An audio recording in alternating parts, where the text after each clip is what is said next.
The time is just gone 8:45 a.m. as we continue with the broadcast this morning. We are now talking about the first Islamic library in Overport, and this is a library dedicated to the late to marhum Mohamed Amra, rahimahumullah, active member of the Islamic Forum, and who had passed on just under 2 years ago, sadly. But what we've read about the man, about Muhammad Amra, and looking at his life and the tributes that have been pouring in, what has been written about him. He's just achieved so much, and fittingly, this tribute and this library being named after the marhum Muhammad Amra is doing justice to what the man has done, because he needs to be remembered, and he will be remembered and still being remembered for the wonderful work that he has been doing. And joining us is the daughter of marhum Muhammad Amra, Tazkiyyah Amra. Tazkiyyah, assalamu alaikum wa rahmatullahi wa barakatuh. Welcome and jazakallah khairan so much for your time. Wa alaikum salam wa rahmatullah. Jazakallah for having me. Yes, I was just reading up on your marhum father, rahimahullah, and fascinating what an individual can achieve. And for me, what stood out, and I was just reading this article that appeared, and where it speaks about your father in consoling the family upon his passing. Your father was amongst those who chose Allah, and so Allah chose him for his work. Alhamdulillah. May Allah choose all of us for his work. Yes, now, this first Islamic library in Overport, and I'm sure as a family, the tribute and this dedication to your father, to your late father, and his work, I'm sure, it brings you a lot of joy, it brings you a lot of happiness, and also at the same time, uh, recognizing his achievements and what he's done throughout his entire life. Yes, definitely.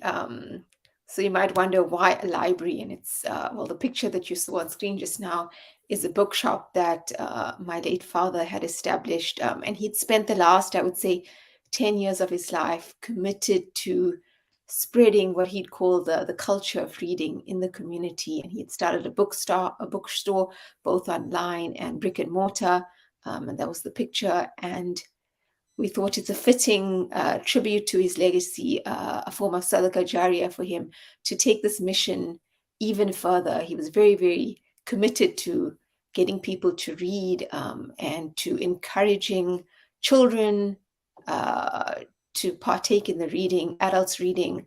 That was part of his, I guess, dawah to the community for the last 10 years or so of his life. And so we want to take that further in the form of a library. There is no Islamic library in Durban at the moment. There used to be one many years ago, also established by the MYM, which my father was part of.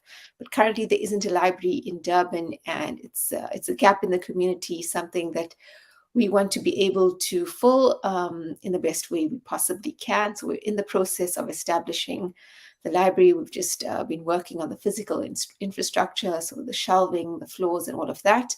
And in the next month or two, you'll see us filling the library up with books and, taking things forward from there. Yes, in fact, I've had the opportunity to speak with you, although I haven't met him personally, but to speak to him on radio on a few occasions. And Alhamdulillah, you mentioned encouraging people to intellectually advance themselves through reading and his passion for reading. And we had those discussions in the past. And as you mentioned, why the library? And it is actually fitting because this is something that is missing, but also at the same time, looking at many of the other projects that he was actually involved in. And I'm looking at people like Ahmed Manjra talking about the Arabic study circle. So your father was a man that had a passion for reading, not only reading, but for research, and more importantly, looking at the community, intellectually stimulating the community. And this is much needed today. And I'm sure this library is going to go a very, very long way in realizing this dream, this vision, and this passion that he's had. Inshallah, the vision for the library is to be a space for community to gather, for there to be lessons, for there to be discussions, for there to be halakat. So it's more than just a place where you borrow books. It's a place where the community comes together, learns together, reads together, has discussions, and a space for people to encourage each other to seek ilm through books, and through other forms of ilm as well. So it's our intention for it to be more than just a library. And I think it's time for this kind of community space to arise. um, it's a lot of people are not necessarily, going to the public library anymore. The public library is not necessarily seen as a safe space in our community, unfortunately. And so there's a space for an Islamic library for them to fill that gap and become a safe space for families to come to, for parents to drop their children off. And we're hoping to have readings in the library, book launches, reading circles, all of the activities that you would want to associate with the library. We're hoping to be able to do all of this when in what is a small space. It's not a huge library, but definitely one that has great potential, inshallah. Well, the saying goes, the apple doesn't fall far from the tree. And just looking at your responses, and Alhamdulillah, I can see that the impact or the influence that your father has had personally on you, and looking at just your passion alone, and what you've got in mind. And I'm sure that you are personally at Tazkiyyah are going to go a long way once this library opens its doors, to continue with this wonderful legacy of your father. We've been encouraged to read from the time we were children. And it's a funny story, in fact. So when we were young, maybe I was about 8 years old, my father would encourage us to read through paying us per book that we read. So, I mean, I think at that time it must have been like 2 Rand or 5 Rand per book. And my brother, who's not a particularly avid reader, was very motivated by the money. And so he read 100 books in the 1 year and made a lot of money out of the system.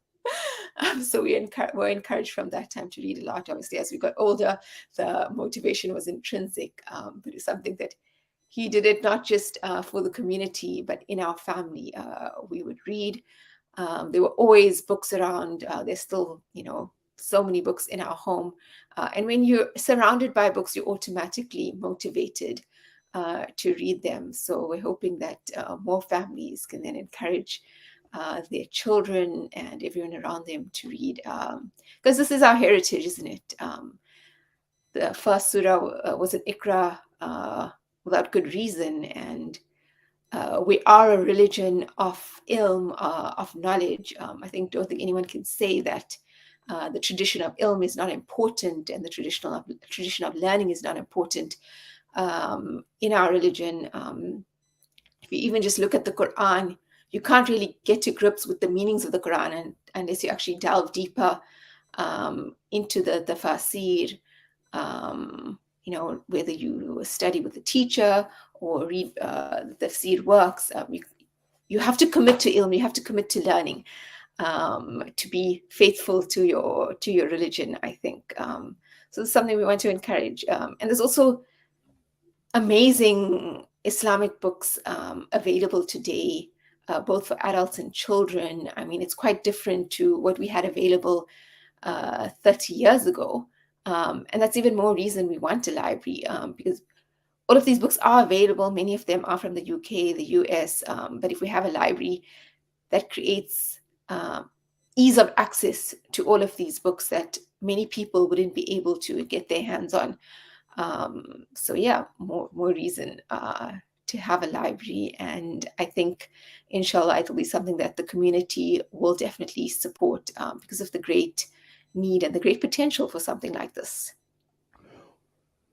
Well, inshallah, we certainly hope the community will support, and I'm certain, knowing the Durban community, knowing the standing of your late father, your marhum father, was in the community, and inshallah, this library is going to go a long way, as I mentioned, in realizing his dream. You mentioned Iqra, the first revelation of the Quran as well. So, Tazkiyyah, We say Jazakallah to you. You said in about 2 months' time, inshallah, where the library will be opening its doors, and we're certainly looking forward to that. And I'm sure we will definitely touch on the opening of the library. But for now, we thank you. We say Jazakallah khairan to you for your time with us this morning, for sharing what you have with us and giving us an insight into this wonderful, this fulfilling life, this rewarding life of your marhum father, rahimahullah. We make dua that Allah subhanahu wa ta'ala fill his qabr with noor, grant him Jannah for his service to the deen